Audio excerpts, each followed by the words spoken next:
औज़ुबिल्लाहिमिनश्शैतानिर्रजीम बिस्मिल्लाहिर्रहमानिर्रहीम।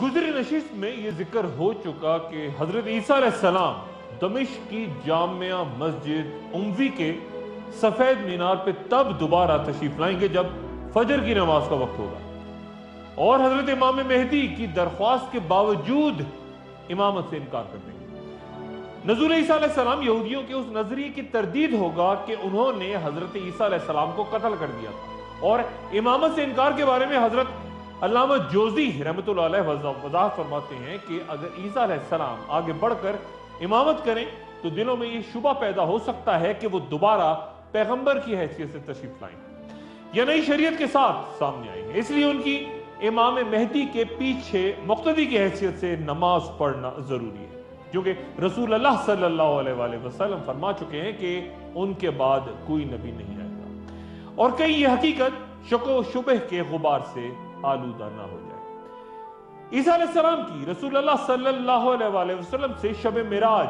दूसरे आसमान पर मुलाकात हुई थी, जहां हजरत जिब्राइल अलैहिस्सलाम ने रसूल अल्लाह सल्लल्लाहु अलैहि वसल्लम से तारुफ क्यों करवाया था कि ये ईसा अलैहिस्सलाम और याहिया अलैहिस्सलाम दोनों खालाजाद भाई हैं। या रसूल अल्लाह उन्हें सलाम कीजिए। दोनों ने सलाम का जवाब दिया था और कहा था कि मरहबा नबी सल्लल्लाहु अलैहि वसल्लम मरहबा। ईसाइयों का अकीदा है कि सलीब का वाकया जुम्मे को पेश आया था और चूंकि ईसा अलैहिस्सलाम ने तमाम बनी आदम के गुनाहों का कफारा अदा किया था, इसलिए ईसाई उस दिन को गुड फ्राइडे कहते हैं और उसके फौरन बाद दोबारा जिंदा होकर अपने शागिर्दों से हजरत ईसा अलैहिस्सलाम के मिलने के त्यौहार को ईस्टर के तौर पे मनाया जाता है। रसूल अल्लाह सल्लल्लाहु अलैहि वसल्लम ने हजरत ईसा अलैहिस्सलाम के औसाफ बयान फरमाए ताकि लोगों के सामने आपका मामले वाज़ेह रहे और किसी को पहचानने में गलती ना हो, किसी को धोखा ना हो। हजरत ईसा अलैहिस्सलाम दरमियानी कामत के होंगे, ना बहुत तवील और ना बहुत छोटे कद के। जिल्द का रंग सुर्खी और सफेदी माइल होगा और सीना कुशादा। और अहम तरीन निशानी हजरत ईसा अलैहिस्सलाम की रसूल अल्लाह सल्लल्लाहु अलैहि वसल्लम ने यह बयान फरमाई कि जब वो मस्जिद के मीनार पर उतरेंगे तो उनके लंबे बालों से इस तरह पानी के कतरे टपक रहे होंगे जैसे अभी हमाम से बाहर आए हों। हजरत इमाम मेहदी और हजरत ईसा अलैहिस्सलाम का तज़किरा करने से पहले अभी जो मैंने शब मिराज दूसरे आसमान पर हजरत ईसा अलैहिस्सलाम और हजरत याहिया अलैहिस्सलाम से मुलाकातों का जिक्र किया था, दीगर आसमानों पर भी रसूल अल्लाह सल्लल्लाहु अलैहि वसल्लम की अंबिया से मुलाकातें हुई थी। तो सवाल ये पैदा होता है कि जिन पैगंबरों के दुनिया में मज़ार हैं, तो क्या आसमानों पर जिन पैगंबरों से मुलाकात हुई थी उनमें से अक्सरियत की क्या वहां रूहें थी या वो जिंदा थे? और शब मिराज जिन्हें रसूल अल्लाह सल्लल्लाहु अलैहि वसल्लम ने अजाब से गुजरते देखा था, क्या वो जिंदा इंसान थे या रूहें? जब कोई शख्स कहता है कि उसकी रूह बड़ी बेचैन है, ना उसे किसी पर चैन है ना करार है, या फिर अल्लाह ताला जब फरमाते हैं कि रूह अमर रब्बी है यानी रूह अल्लाह का हुक्म है, तो उसका क्या मतलब है? या फिर अंजील की उस इबारत का क्या मफहूम है कि खुदा की रूह पानी पर फिर रही थी और उसने पानी से ही कायनात को तख्लीक किया? हजारों साल से इंसान इस सवाल का जवाब तलाश कर रहा है कि आखिर ये रूह क्या है। हम इसे अपने अंदर महसूस करते हैं, उसी की वजह से जीते हैं और उसके निकल जाने के बाद मर जाते हैं। और जब हमारा जिस्म अलग है और रूह अलग, तो फिर जिस्म के कमजोर होने से रूह क्यों निकल जाती है? बीमारी से, हादसे से, कत्ल होने पर ऐसा क्यों दगा दी जाती है जैसे उसे किसी पिंजरे में एक जिस्म में बंद करके रखा हुआ था, रोका हुआ था, कैद किया हुआ था और जैसे ही पिंजरा टूटा तो रूह का पंछी धुर से उड़ गया। मेरा थका हुआ जख्मों से चूर बदन कब्र में कीड़ों की खुराक बन रहा हो और मेरी रूह मजे से परवाज कर जाए, निकल जाए, ये क्या बात हुई? वो बच गई, जिंदा है तो मैं क्या हूं? क्या मैं वो हूं जो कब्र में पड़ा हूं या वो जो किसी और आलम में रूह की सूरत जिंदा हूं? या फिर ये सवाल कि रूह तो अल्लाह के हुक्म से है, तो फिर ये नेक रूह और साले रूह या फिर बदरूह का क्या माजरा है? जब अल्लाह ताला ही नेक रूह पैदा करता है तो जज़ा और इनाम कैसी? और फिर अगर बदरूह भी अल्लाह ताला ने ही तख्लीक की तो फिर सजा का मकसद क्या? गोया एक मौमा है, ना समझने का ना समझाने का। जब यहूद और नसारा लोगों को रसूल अल्लाह सल्लल्लाहु अलैहि वसल्लम से बार बार रूह से मुतल्लिक सवाल करने पर उकसाते थे, शरारत किया करते थे। तो अल्लाह ताला ने कुरान करीम में इरशाद फरमाया कि कह दीजिए रूह मेरे रब का अम्र यानी हुक्म है, और तुम्हें यानी इंसान को इसरार कायनात के बारे में जो इल्म दिया गया वो बहुत थोड़ा है। इसका मतलब यह है कि रूह के बारे में हमारी तहकीक की कोई हैसियत नहीं, लेकिन इसके बारे में अल्लाह का हुक्म या अम्र रब्बी क्या है, इसको समझने की इस्लाम में उलमा ने बड़ी कोशिश, ना सिर्फ माजी और हाल बल्कि मुस्तकबिल में आखिर ज़मा या एंड ऑफ टाइम को समझना इस मौजू पे बहस के बगैर दुश्वार है कि वही तो खुदा का वो दिया है जो रसूलुल्लाह सल्लल्लाहु अलैहि वसल्लम पे आके खत्म हो गया, लेकिन फिर जो राब्ते का सिलसिला रह गया यानी वजदान, इल्हाम, मराकबा, ख्वाब, गौर खौस, अकल, वही उस पोस्ट इंटरनेट दौर में जब ये जदीद तरीन साइंस हमारा साथ छोड़ जाएगी, टेक्नोलॉजी अपने अरूज तक पहुंच के इंसान को जवाल की पस्तियों तक धकेल देगी, तो फिर यही बुनियादी सवाल जिन्हें आज हम अपनी तेज रफ्तार जिंदगी में नजरअंदाज कर देते हैं, जो कि असल बुनियादी हकीकत हैं जिनका हमें एहसास नहीं, शायद ये गुफ्तगू हमें मुतमईन कर सके, क्योंकि अगले दौर में क़यामत से पहले यही राब्तों के सिलसिले होंगे, पोस्ट इंटरनेट दौर में।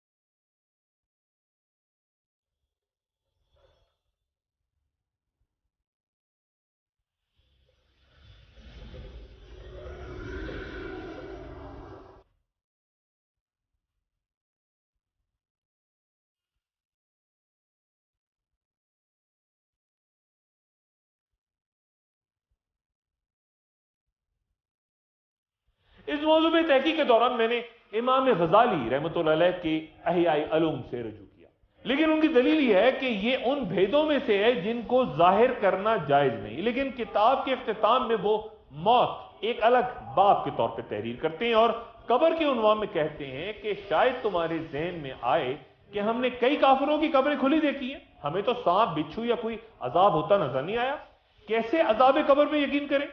इमाम गजाली तीन मुमकिन वजूहात बयान करते हैं। पहली जो ज्यादा काबिल फहम नजर आती है वो ये कि दर हकीकत काफिर की कब्र में सांप और बिच्छू तो होते हैं, वो काटते हैं लेकिन नजर नहीं आते, क्योंकि आलिम मलकूत के वो वाकयात हैं जो कि आंखों से नजर नहीं आते। आलिम मलकूत पर भी बाद में बात करूंगा। दूसरी मुमकिन वजह यह कि उसको ख्वाब के अंदाज में देखा जाए, जिस तरह ख्वाब में इंसान देखता है कि सांप उसे काटता है, काटने की तकलीफ महसूस होती है, इंसान रोता भी है, चिल्लाता भी है, लेकिन बिस्तर पे आराम से सोया पड़ा होता है। इसी तरह कब्र का अज़ाब है जो मुर्दे को तो महसूस होता है लेकिन औरों को उसकी खबर नहीं होती। तीसरा इम्कान इमाम गजाली बयान करते हैं कि मरने के बाद इंसान को जो रूहानी तकलीफें होंगी उन्हें सांप और बिच्छू के काटने से तशबीह दी जा सकती है। कुरान मजीद रूह के बारे में मजीद बयान करता है, यह भी समझना जरूरी है। अल्लाह रूहें कब्ज फरमा लेता है उनके मरते वक्त, और जो मरी नहीं उनको भी रोके रखता है, जिन पर मौत का हुक्म फरमा चुका है, और इन दूसरों को भेज देता है एक मुकर्ररा वक्त तक। इस आयत पे गौर फरमाइए तो पता चलता है कि रूह को वसूल किया जाता है, एक को रोक लिया जाता है, उसे छोड़ दिया जाता है और भेजा जाता है। इस आयत से वाज़ेह होता है कि रूह का इस जाहिरी जिस्म के अलावा भी एक जिस्म है और एक अलग मुस्तकिल वजूद भी है। फिर इरशाद बारी ताला है कि काश तुम इन जालिम मुशरिक लोगों को उस वक्त देखो जब मौत की सख्तियों में मुब्तला हो और फरिश्ते उनकी तरफ अजाब के लिए हाथ बढ़ा रहे हो कि निकालो अपनी जानें, आज तुमको जिल्लत के अजाब की सजा दी जाएगी, इसलिए कि तुम खुदा पर झूठ बोला करते थे और उसकी आयतों से सरकशी करते थे, और जैसा कि हमने तुमको पहली दफा पैदा किया था ऐसा ही आज अकेले अकेले हमारे पास आए। इस आयत में रूह से मुतल्लिक चार बातें वाज़ेह होती हैं। एक ये कि फरिश्ते रूह को पकड़ने के लिए हाथ फैलाते हैं, दूसरी ये कि रूह के निकालने और निकलने की वजाहत है, तीसरी ये खबर कि काफिरों की रूह मौत के वक्त अजाब में होती है, और चौथी ये कि रूह अपने रब की तरफ चली जाती है। गोया ये तमाम सिफात एक जिस्म ही की हो सकती हैं जो इंसान के मादी जिस्म के अलावा हो। फिर एक और मकाम पे अल्लाह ताला रूह के बारे में मजीद फरमाते हैं, और वही है जो तुम्हारी रूह कब्ज कर लेता है रात को, और वो जानता है जो कुछ तुम दिन में कर चुके हो, ताकि मयाद पूरी हो। फिर उसी जानिब तुम्हें लौट के जाना है, फिर तुमको बता देगा जो कुछ तुम कर रहे हो, और अपने बंदों पर उसी का हुक्म गालिब है, और वो तुम पर निगहबां भेजता है, यहां तक कि जब तुम में से किसी को मौत आती है तो हमारे फरिश्ते उसकी रूह तलब कर लेते हैं और वो कोताही नहीं करते। यहां पे 3 चीजों का रूह के बारे में बयान है। एक तो यह कि रूह रात को नींद के वक्त कब्ज कर ली जाती है, और फिर दिन के वक्त जब नींद ना हो तो रूह जिस्म में लौट आती है। तीसरी ये कि मौत के फरिश्ते रूह को कब्ज करके ले जाते हैं। एक और मकाम पर अल्लाह ताला रूह के बारे में यूं इरशाद फरमाते हैं, ए इत्मीनान पाने वाली रूह, अपने परवरदिगार की तरफ लौट चल, तू उससे राजी हो, वो तुझसे राजी हो तो मेरे मुमताज बंदों में शामिल हो जा और मेरी बहिश्त में दाखिल हो जा। यहां 3 नुकात पर गौर फरमाइए कि रूह एक ऐसा वजूद है जो वापस जाता है, दाखिल होता है, राजी भी होता है, गोया ये एक मुस्तकिल अलग वजूद है। और सही हदीस के मुताबिक जो कुछ इस आयत में कहा गया, तू अपने रब की तरफ लौट जा, ये बात फरिश्ता मौत के वक्त कहे। हजरत अम्मारा बिन हुजैमा रज़ी अल्लाह अन्हु कहते हैं कि मेरे वालिद ने ख्वाब में देखा कि वह रसूलुल्लाह सल्लल्लाहु अलैहि वसल्लम की पेशानी पर सजदा कर रहे हैं। इस ख्वाब के बारे में जब रसूलुल्लाह सल्लल्लाहु अलैहि वसल्लम की खिदमत में अर्ज की गई तो आप सल्लल्लाहु अलैहि वसल्लम ने फरमाया, इन्नर रूहुल लैला कर्रूह, यानी रूहें नींद में एक दूसरे से मुलाकात करती हैं। हजरत तलहा बिन उबैद रज़ियल्लाहु अन्हु ने रसूलुल्लाह सल्लल्लाहु अलैहि वसल्लम को अपना वाकया सुनाया कि मैं आबादी से दूर अपने माल के सिलसिले में गया और रात हजरत अब्दुल्ला बिन उमर बिन हर्राम रज़ियल्लाहु अन्हु की कब्र के पास गुजारी तो कब्र से ऐसी हसीन तलावत कुरान पाक की आवाज सुनी कि उससे ज्यादा हसीन किरत मैंने कभी नहीं सुनी थी। तो आप सल्लल्लाहु अलैहि वसल्लम ने फरमाया कि जिसकी आवाज में तलावत तुमने सुनी वो अब्दुल्ला थे। क्या आपको मालूम नहीं कि अल्लाह ताला ने उनकी रूहें कब्ज करके उन कंदीलों में रखी हैं जिन्हें जन्नत के दरमियान लटका दिया गया है। चुनांचे जब रात होती है तो उनकी रूहें उनकी तरफ लौटा दी जाती हैं। तुलू फजर तक रूहें शब भर उनके पास रहती हैं, यहां तक कि जब फजर तुलू होती है तो रूहें अपने उसी मकान की तरफ लौट जाती हैं जहां पहले थी। एक वक्फा और वक्फे के बाद दोबारा हाजिर होती है। खुश आमदीद।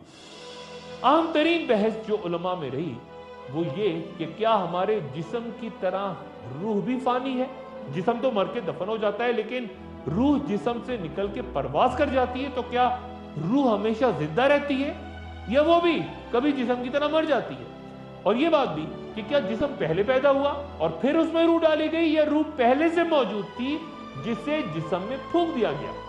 इस्लामी तारीख में रूह से मुतल्लिक लातादाद उलमा के दरमियान बहस के नतीजे में कई गुमराह फिरकों ने भी जन्म लिया। मसलन कुरान शरीफ की ये आयत के और मैंने उसमें अपनी रूह फूंक दी, गुमराह कुन तशरी इस आयत की ये ली जाती है क्योंकि अल्लाह ताला ने कहा कि मैंने आदम में अपनी रूह फूंक दी, इसलिए रूह अल्लाह की जात का हिस्सा है, इसलिए हमेशा रहेगी। नाउजुबिल्लाह। मैं इस आयत को इस तरह से देखता हूं कि अल्लाह ताला जब किसी मखलूक को खुद से वाबस्ता करता है, जैसे कि अल्लाह की ऊँटनी, तो ये महज उसकी अहमियत और फजीलत का इजहार होता है। ये अल्लाह का घर, यानी सब घर और ऊँटनियां अल्लाह की मखलूक हैं, लेकिन ये घर और ऊँटनियां अफजर और खास अजमत वाले हैं। इसी तरह जब अल्लाह ताला इरशाद फरमाते हैं और इस औरत का मामला इसने अपनी असमत की हिफाजत की थी, यानी हजरत मरियम अलैहिस्सलाम, बस हमने उसमें रूह फूंक दी। एक और जगह यह बताया गया कि अल्लाह ताला ने मरियम अलैहिस्सलाम की जानिब एक फरिश्ता भेजा जिसने उनमें रूह फूंक दी, जिसके बाद उन्हें हमल ठहरा। दोनों नजरियात, यानी अल्लाह ने खुद रूह फूंकी या फरिश्ते ने फूंकी, उससे कोई खास फर्क नहीं पड़ता मकसद में, क्योंकि यह तो साबित हो गया कि रूह एक अलग मखलूक है जाते बारी ताला से जो कि खालिक है। फिर चंद उलमा ने यह बहस छेड़ी कि जब मरियम अलैहिस्सलाम में रूह फरिश्ते के जरिए फूंकी गई तो फिर दीगर इंसानों में भी तो यही फरिश्ता रूह फूंकता है, तो फिर मरियम अलैहिस्सलाम की क्या खुसूसियत हुई और हजरत ईसा अलैहिस्सलाम को रूह अल्लाह क्यों कहा जाता है। और दूसरी बात यह कि अगर आदम अलैहिस्सलाम में भी मरियम अलैहिस्सलाम की तरह रूह फूंकी गई थी तो फिर हजरत आदम अलैहिस्सलाम की खुसूसियत कैसे अलग हुई? क्या ये कोई नाकाबिल फहम बात है? हरगिज़ नहीं। हजरत मरियम अलैहिस्सलाम की खुसूसियत और हजरत ईसा अलैहिस्सलाम को रूह अल्लाह कहने की वजह यह है कि जो रूह हजरत मरियम के हमल में डाली गई वो रूह तमाम रूहों में से खास थी और ऐसी रूह थी कि हजरत ईसा अलैहिस्सलाम उसी रूह से पैदा हुए और उनके जिस्म के लिए वालिद की जरूरत नहीं पड़ी। लेकिन हजरत आदम अलैहिस्सलाम की खुसूसियत ये थी कि आपकी तख्लीक ना तो बाकी इंसानों की तरह माँ बाप के मिलाप से हुई है और ना ही हजरत ईसा अलैहिस्सलाम की तरह सिर्फ माँ से हुई है और ना ही उनके जिस्म में रूह उस फरिश्ते ने फूंकी जो के बाद में आपकी औलाद यानी हम सबके जिस्मों में रूह फूंकने पे मामूल है। जहां तक ये सवाल कि जिस्म पहले पैदा हुआ या रूह, जमहूर उलमा का मौक़िफ़ यह है कि जिस्म पहले पैदा किया गया। लेकिन अल्लामा मोहम्मद बिन नसर रहमतुल्लाह अलैह और अल्लामा बिन हज़म रहमतुल्लाह अलैह ने दलाइल दिए कि रूह पहले पैदा की गई और एक दलील तो ये आयत के और हमने तुमको पैदा किया फिर तुम्हारी शक्ल बनाई, फिर हमने फरिश्तों से कहा कि आदम को सजदा करो तो सबने सजदा किया लेकिन इब्लीस ने नहीं किया। इस आयत की तरतीब जाहिर करती है कि पहले पैदा किया फिर शक्ल बनाई, यानी रूह की तख्लीक जिस्म से पहले हुई। तख्लीक आदम की तफसील जो कुरान शरीफ से मालूम होती है वो ये कि अल्लाह ताला जब अपनी पसंदीदा अशिया की तख्लीक से फारिग हो गए तो अर्श पे जलवा अफरोज हुए। इब्लीस को आसमान दुनिया पे बादशाह बनाया और उससे पहले इब्लीस उन फरिश्तों की निगरानी करता था जिन्हें जिन कहा जाता है, इसलिए जिन उनको कहा जाता है कि वो जन्नत वालों के निगरान थे। इस पे बाद में तफसीलन गुफ्तगू करूंगा। लेकिन जब इब्लीस निगरान था तो उसके दिल में यह बात आई कि मर्तबा अल्लाह ताला ने यकीनन किसी खसूसियत की वजह से मुझे दिया है। जो इब्लीस के दिल में ये तकब्बुर आया अल्लाह ताला को उसका इल्म हो गया और अल्लाह ताला ने फरिश्तों से कहा कि बेशक मैं जमीन पे खलीफा बनाने वाला हूं। फरिश्तों ने अर्ज किया खलीफा का क्या हाल होगा और वो जमीन में क्या करेंगे? अल्लाह ताला ने फरमाया मेरे खलीफा की औलाद होगी जो जमीन में फसाद करेंगे। तब फरिश्तों ने अर्ज की कि क्या तू नायब बनाता है ऐसे शख्स को जो उसमें फसाद फैलाए और खून बहाए? अल्लाह ने फरमाया कि मैं वो जानता हूं जो तुम नहीं जानते। फिर अल्लाह ताला ने जिब्रील अलैहिस्सलाम को जमीन की तरफ भेजा कि जमीन से कुछ मट्टी लेके आए। तो जमीन ने कहा कि मैं पनाह मांगती हूं, मुझसे इस मकसद के लिए मट्टी मत लेके जाना। फिर अल्लाह ताला ने हजरत मिकाईल अलैहिस्सलाम को भेजा, जमीन ने उनसे भी पनाह मांगी। फिर अल्लाह ताला ने मौत के फरिश्ते को भेजा और फिर मौत के फरिश्ते ने जमीन की इल्तिजा को नजरअंदाज करते हुए मुख्तलिफ जगहों से सुर्ख, सफेद, स्याह और दीगर रंगों की मट्टी, इसीलिए बनी आदम यानी इंसानों के रंग मुख्तलिफ हैं। ये मट्टी लेके मौत का फरिश्ता अल्लाह के पास पहुंचा तो अल्लाह ने फरिश्तों से कहा कि मैं बनाने वाला हूं इंसान मट्टी से, तो जब मैं इसको दुरुस्त कर लूं और उसमें रूह फूंक दूं तो तुम गिर पड़ना उसके आगे सजदे में। अल्लाह ताला ने आदम अलैहिस्सलाम की तख्लीक अपने हाथ से की कि इब्लीस उस पर अपनी बड़ाई न जताए, और अगर बड़ाई जताए तो अल्लाह ताला कहें कि क्या तू उस पर अपनी बड़ाई जताता है जिसे मैंने अपने हाथ से बनाया है। फिर अल्लाह ताला ने उस मट्टी को इंसान बना दिया जो 40 साल तक खाली जिस्म की सूरत पड़ा रहा।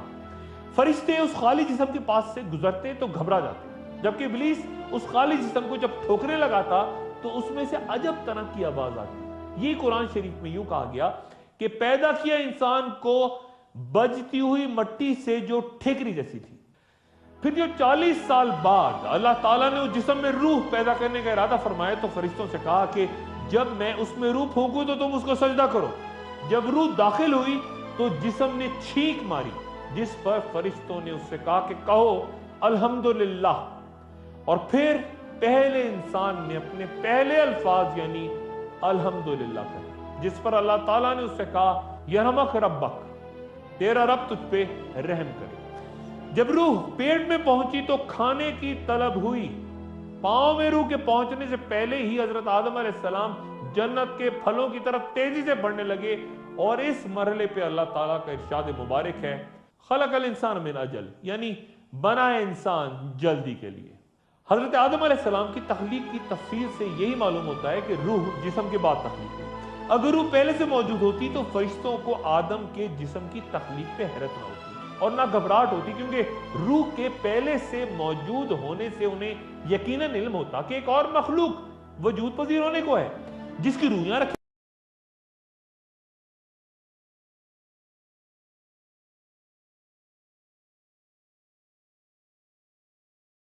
रूह को भी मौत आएगी, यह भी बहुत अहम सवाल, या सिर्फ बदन को आएगी? इस पे उलमा की एक जमात का कहना यह है कि रूह को भी मौत आनी है, जैसा कि कहा गया कुल्लु नफ्सिन ज़ाइक़तुल मौत, या फिर यह कि हर शय फना होने वाली है सवाए उस जात के।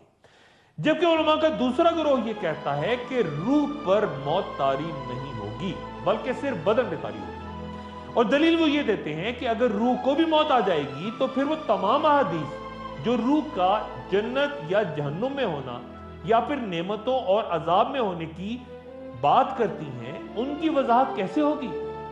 अगर रूह को मौत आ गई तो फिर इनाम का हकदार होना या अजाब में गिरफ्तार होना, इसका तो तसव्वुर ही खत्म हो जाएगा। ना जिस्म होगा ना रूह, तो जन्नत और जहन्नुम में कौन होगा?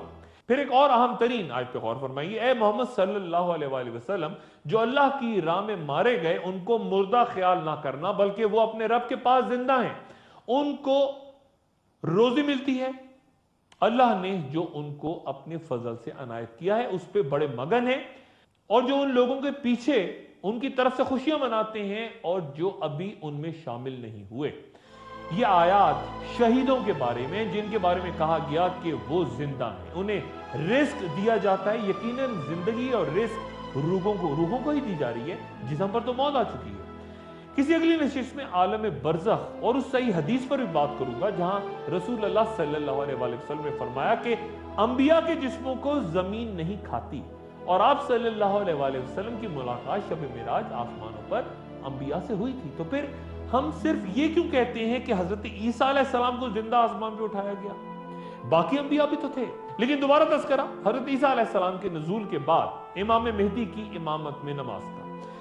हजरत इमाम मेहदी 7 साल रहेंगे और उनकी हुकूमत अरब में कायम होगी। लेकिन उसके बाद हजरत इमाम मेहदी को एक और बड़ी जंग का सामना करना होगा, बड़ी जंग का, और वो जंग होगी याजूज और माजूज से। एक वक्फा, और वक्फे के बाद दोबारा हाजिर। खुशामदीद।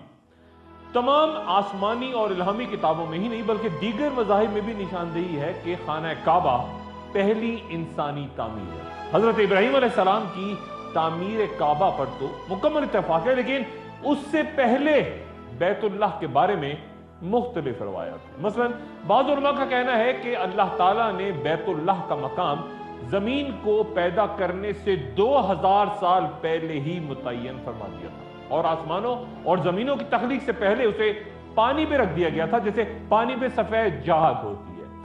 जब हजरत आदम अलैहिस्सलाम को जमीन पर उतारा गया तो उन्होंने तन्हाई से तंग आकर अल्लाह ताला से अर्ज की कि मेरे रब, मैं फरिश्तों की आवाज तक सुन नहीं सकता। तो अल्लाह ताला ने फरमाया कि तू मेरे लिए घर बना और उसका तवाफ कर, जिस तरह से फरिश्ते मेरे उस घर का तवाफ करते हैं जो आसमान पे है। यह रवायत भी है कि अल्लाह ताला ने आसमान से बैत मामूर को उतारा। आदम अलैहिस्सलाम ने सरजमीन हिंद से एक फरिश्ते की रहनुमाई में बैतुल्लाह तक का सफर किया और फिर हज भी अदा किया। तो फरिश्तों ने कहा कि ए आदम, आपका हज कबूल हो गया, जिस तरह हमने आपसे 2000 साल पहले हज किया था। हजरत इब्न अब्बास रज़ियल्लाहु ताला अन्हु फरमाते हैं कि तूफान नूह के जमाने में उसे चौथे आसमान पे उठा लिया गया था, जबकि जिब्राइल अलैहिस्सलाम ने हजरत अस्वद को जबले अबू कबैस में छुपा दिया ताकि ये तूफान से बच सके। खाना काबा की बुनियाद 5 पहाड़ों के पत्थरों से रखी गई है, और ये बाबरकत पहाड़ जबल हिरा, तूर जीता, तूर सेना, जबल लेबनान और जबल जूदी। हाफिज इब्न कसीर अपनी तफसीर में फरमाते हैं कि उलमा में इख्तिलाफ है कि खाना काबा की बुनियाद सबसे पहले किसने रखी। ये भी रवायत है जिनका मैं पहले बयान कर चुका कि फरिश्तों ने आदम अलैहिस्सलाम से पहले रखी थी, लेकिन यह भी कहा गया कि आदम अलैहिस्सलाम ने उसे तामीर किया। जबकि इब्न अब्बास रज़ियल्लाहु ताला अन्हु से मरवी है कि बैतुल्लाह सबसे पहले हजरत शैस अलैहिस्सलाम ने तामीर किया। इन तमाम रवायात की ना तो तस्दीक हो सकती है और ना ही तरदीद, लेकिन ज्यादा उलमा मुत्तफिक हैं कि जहां इब्राहिम अलैहिस्सलाम और इस्माइल अलैहिस्सलाम ने काबा तामीर किया, वहां आदम अलैहिस्सलाम के काबे की बुनियादें मौजूद थी। और याद करो, जब इब्राहिम अलैहिस्सलाम और इस्माइल अलैहिस्सलाम खाना काबा की बुनियादें उठा रहे थे तो दोनों दुआ कर रहे थे कि ऐ मेरे रब, तू हमसे ये खिदमत कबूल फरमा, बेशक तू खूब सुनने और जानने वाला है। इब्राहिम अलैहिस्सलाम और इस्माइल अलैहिस्सलाम के बाद काबा गालिबन 2 मरतबा फिर तामीर हुआ। फतह बारी के मुताबिक एक बार उमाकिला और दूसरी बार कबीला बनु जरहम ने इसे तामीर किया। कुरैश के दौर में काबा दोबारा तामीर हुआ क्योंकि उसके पर्दों में लगी आग से बहुत नुकसान हो गया था, और दोबारा तामीर के बाद जब हजर असवद को नस्ब करने का वक्त आया तो हम सब उस वाक़े को जानते हैं कि रसूलुल्लाह सल्लल्लाहु अलैहि वसल्लम ने तनाज़े को इस सूरत खत्म करवाया कि एक चादर के हर कोने को मुख्तलिफ कबाइल के एक शख्स ने थामा और असल मकाम तक पहुंच के रसूलुल्लाह सल्लल्लाहु अलैहि वसल्लम ने उसे अपने दस्ते मुबारक से नज़र फरमा दिया। तब काबे की बुनियाद इंसानी कद के बराबर हुआ करती थी, जिसे बाद में बुलंद कर दिया गया। चूंकि इस मुकद्दस इमारत की साख्त मकब है, इसीलिए उसे काबा कहा जाता है, क्योंकि अरबी में 6 यकसा पहलुओं वाला पांसा मकब या काबा कहलाता है। मक्के का कदीम और असल नाम बक्का है, लेकिन इस शहर को बलदुल अमीन, उम्मुल क़रा, बैतुल अतीक और बैतुल हराम भी कहा जाता है। साल में 2 बार काबा को गुस्ल दिया जाता है, रमजान के आगाज से तकरीबन 30 रोज पहले और फिर हज के आगाज से भी तकरीबन उतने ही रोज पहले। हजरत इमाम मेहदी की बैत के बाद काबा में एक बड़ा सानेहा रोनमा होगा। आखिरी जमाने में हबशा से एक स्याह फाम शख्स सामने आएगा जिसका नाम ज़ूसो या तकीन होगा, क्योंकि उसकी पिंडलियां इंतहाई बारीक और छोटी होंगी।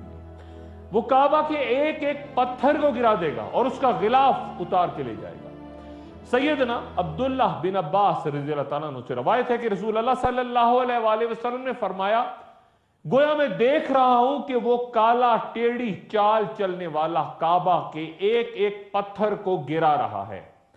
ये बात दुरुस्त के साहब फील के जमाने में अहले मक्का कुफ्फार थे, लेकिन वो काबे की ताजीम किया करते थे, तभी इब्राह के लश्कर को उस तक पहुंचने से पहले ही तबाह कर दिया गया था। लेकिन जब यहां के रहने वाले ही उसका एहतराम नहीं करेंगे तो अल्लाह उनकी मदद रोक देगा। आखिरी जमानों में पेश आने वाले फितरों में से एक ये भी है कि काबा पे ऐसा जमाना आएगा जब हज और उम्रा खत्म हो जाएगा। सैयदना अबू सईद हदरी रज़ियल्लाहु ताला अन्हु बयान फरमाते हैं कि रसूलुल्लाह सल्लल्लाहु अलैहि वसल्लम ने फरमाया कि कयामत उस वक्त तक कायम नहीं होगी जब तक के बैतुल्लाह का हज ना खत्म हो जाए, लेकिन यह अलमिया बहुत आखिरी दिनों में रोनुमा होगा, इसलिए कि याजूज और माजूज के बाद भी हज होता रहेगा। हजरत अबू सईद हदरी रज़ियल्लाहु ताला अन्हु से ही रवायत है कि रसूलुल्लाह सल्लल्लाहु अलैहि वसल्लम ने फरमाया कि जरूर उस घर का हज भी किया जाएगा और उम्रा भी किया जाएगा याजूज और माजूज के निकलने के बाद भी। इस हदीस से यह मफहूम भी लिया जा सकता है कि मुमकिन है कि जंगों के दौरान हज रुक जाए और फिर दोबारा शुरू हो जाए, या फिर यह कि चंद अक़वाम को हज से ही रोक दिया जाए, या फिर यह कि हज हमेशा के लिए खत्म हो जाएगा। वल्लाहु आलम बिस्सवाब। लब्बैक अल्लाहुम्मा लब्बैक, लब्बैक ला शरीक लक लब्बैक, इन्नल हम्दा वन निअमत लक वल मुल्क ला शरीक लक, लब्बैक अल्लाहुम्मा लब्बैक। हालत ख्वाब में इंसान जो कुछ देखता है उसके कुछ मानी और अहकाम हुआ करते हैं। बाज ख्वाब तलुए सुबह की तरह सच्चे और बाज झूठे और कुछ महज परेशान ख्याली के बायस हमें नजर आते हैं, जिनकी कोई ताबीर या मफहूम नहीं होता। रसूलुल्लाह सल्लल्लाहु अलैहि वसल्लम ने ख्वाबों के बारे में कुछ ऐसी खबरें दी हैं जो आखिरुज़्ज़मा या एंड ऑफ टाइम से मुतालिक है। यह भी ज़हन में रहे कि सच्चे ख्वाब को नबूवत का 40वां हिस्सा बयां किया गया है। उम्मुल मोमिनीन हजरत आयशा सिद्दीका रज़ियल्लाहु ताला अन्हा से रवायत है कि रसूलुल्लाह सल्लल्लाहु अलैहि वसल्लम ने फरमाया कि मेरे बाद नबूवत से कोई चीज बाकी नहीं रहेगी सवाए मुबश्शिरात के। सहाबाए कराम ने पूछा कि या रसूलल्लाह ये मुबश्शिरात से क्या मुराद है, तो आप सल्लल्लाहु अलैहि वसल्लम ने फरमाया कि वो अच्छा ख्वाब जो एक मोमिन देखता है, ख्वाब का सच्चा और उसका मोमिन के लिए बिशारत होना आखिरी जमानों की एक अहम अलामत होगा। एक मोमिन चूंकि आम लोगों में अजनबी होगा, इसलिए ये सच्चे ख्वाब उसकी तन्हाई भी दूर करेंगे और रहनुमाई का फर्ज भी सरअंजाम देंगे। एक और हदीस यूं है कि रसूलुल्लाह सल्लल्लाहु अलैहि वसल्लम ने फरमाया कि जब कयामत का जमाना करीब होगा तो मुसलमान का ख्वाब कम ही झूठा हुआ करेगा। जिसका ख्वाब सच्चा होगा वो बात में भी सच्चा होगा। ख्वाब 3 किस्म का होता है। एक सच्चा ख्वाब जो कि अल्लाह की तरफ से खुशखबरी होता है, दूसरा गमनाक ख्वाब जो शैतान की तरफ से होता है, और तीसरा ख्वाब जहां इंसान खुद से बातें करता है। अगर तुम में से कोई नापसंदीदा ख्वाब देखे तो उसे चाहिए कि फौरन नमाज पढ़े और लोगों से उसका तज़किरा ना करे। ये वो दौर है जब इल्म दुनिया से उठा लिया जाएगा और फितनों और लड़ाइयों के बाइस अलामात शरीयत गायब होंगी। इमाम मेहदी की पहचान से लेके ईसा अलैहिस्सलाम की शनाख्त तक और दज्जाल से बचने तक इन ख्वाबों की अहमियत होगी, और यह भी कि याजूज और माजूज समेत दीगर मार्कों में हदायत कैसे हासिल की जाए। अगली नशिस्त में इंशाअल्लाह फिर मुलाकात होगी। अपना दोस्तों, रिश्तेदारों, गिरदो नवाह के लोगों का सब ख्याल रखिएगा। अल्लाह।